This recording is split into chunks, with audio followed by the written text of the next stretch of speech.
গতকালকে যে জামা কাপড়গুলো কাচা দেওয়া হয়েছিল সেগুলো কিছুই শোকায়নি, সেজন্য সকাল সকাল উঠে সেগুলো ঘরেই যে দড়িতে মেলে দিচ্ছি। কারণ হচ্ছে এই বৃষ্টির ওয়েদারে বাইরে তো কিছুই মেলা যাচ্ছে না, সব ভেজা ভেজে জামা কাপড়গুলো এই ঘরেই শোকাতে হচ্ছে। তো যাই হোক, দেখো মেলে টেলে দিয়ে বিছানাটা আমি ভালো করে একটু ঝেড়ে নিচ্ছি, তারপরে বসে পড়লাম এই যে ছেলেকে একটু খাওয়ানোর জন্য। তো ওকে খাইয়ে টাইয়ে নিয়ে তারপরে আমি হচ্ছে এই যে ঠাকুরের বাসনটা আগে ধুয়ে নেবো, কারণ এরপরে আবার ঘরে টরে হাত দিলে মানে ঘরের কাজে হাত দিলে আর সময় পাবো না, সেই জন্য ঠাকুরের বাসনটা মেজে আগে তুলে দিই। Hello guys, welcome back to my channel. কেমন আছো সবাই? আশা করছি সবাই খুব ভালো আছো, আর আমিও বেশ ভালো আছি। সাথী চ্যানেলে তোমাদের অনেক অনেক স্বাগত আর অনেক ভালোবাসা। তো দেখো বৃষ্টি হচ্ছে, তো আমি একটু বিকেলবেলা এসে একটু ছাদে বসলাম। তো সকাল থেকে যা যা করি তোমাদের তো রোজই দেখাই, রোজের রুটিন আছেই, ঘর দেওয়া, ঝাড় দেওয়া, মোছা, কাচা ধোয়া করা, এগুলো তো আছেই। তো কিছুটা তোমাদেরকে দেখালাম, আর এখন এসে একটু ছাদে বসেছিলাম, আবার দেখো বৃষ্টি শুরু হয়ে যাচ্ছে, তো এখনই ঘরে যাব। তো চলো আবার চলে আসলাম বিকেলের দিকে, এবার বিকেলের ব্লগটাও তোমাদের সাথে শেয়ার করব। মানে সকাল থেকে বিকেল পর্যন্ত আজকে পুরো ব্লগটাই তোমাদের সাথে শেয়ার করতে চলেছি। তো কেমন লাগছে অবশ্যই আমাকে কমেন্ট করে জানিও, আশা করছি ভালো লাগবে। আর সঙ্গে থাকো, যদি ভালো লেগে থাকে আমার চ্যানেলটাকে একটু সাবস্ক্রাইব করে দিও আর আমার পাশে আগে খেয়ে নাও তারপরে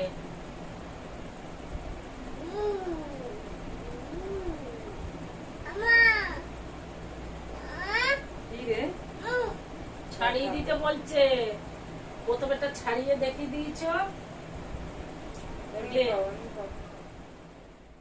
আজকে মা যখন বাড়িতে এসেছিল তখন ছেলের জন্য একটু আখরোট নিয়ে এসেছিলো, মানে আমার বাড়িতে রাখা ছিল, তো মা সেটা নিয়ে এসেছিলো ওকে একটু খাওয়ানোর জন্য।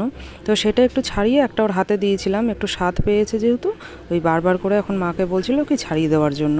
তো সেটাই আর কি ওকে ছাড়িয়ে ছাড়িয়ে একটু হাতে দেওয়া হয়েছিল, একটু ভালো খেয়েছে, ভালো খেয়েছিল আর কি। তো সেটাই মা একটু ছাড়িয়ে ছাড়িয়ে ওকে দিচ্ছিল। তো যাই হোক, মা তো প্রতিদিনই কিছু না কিছু হাতে করে নিয়ে আসে, আর আমার ছেলে হওয়ার পর থেকে মা প্রায় দিনই আমার বাড়িতে আসে ওকে একটু দেখতে।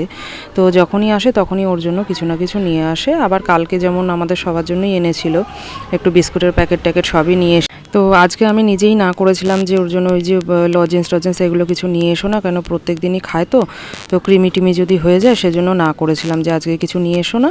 তো মা আবার ওই যে ঘরে ছিল এই আখরোটগুলো, সেগুলো নিয়ে আসলো, বললো একটুখানি বাদাম দিয়ে এই আখরোটটা বেটে একটু দুধের সাথে খাওয়ানোর জন্য।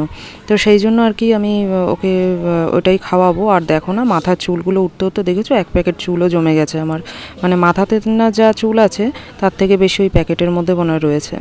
তো যাই হোক, এই যে তারপরে চুল টুলগুলো একটু আঁচড়ে নিলাম, মা থাকতে থাকতেই জামা কাপড়গুলো একটু ভাঁজ করে নিচ্ছি, কেন এরপরে তো ওর উৎপাত শুরু হবে, মা চলে যাওয়ার পরে আমি আর একা একা সামলাতে পারবো না। কি বলো? তোতা, চক্কর, বত্তি। তোমার মার নাম কি?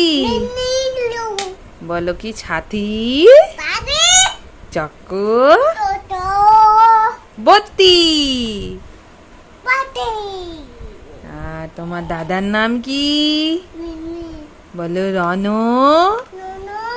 জিত, চক্কর, বত্তি।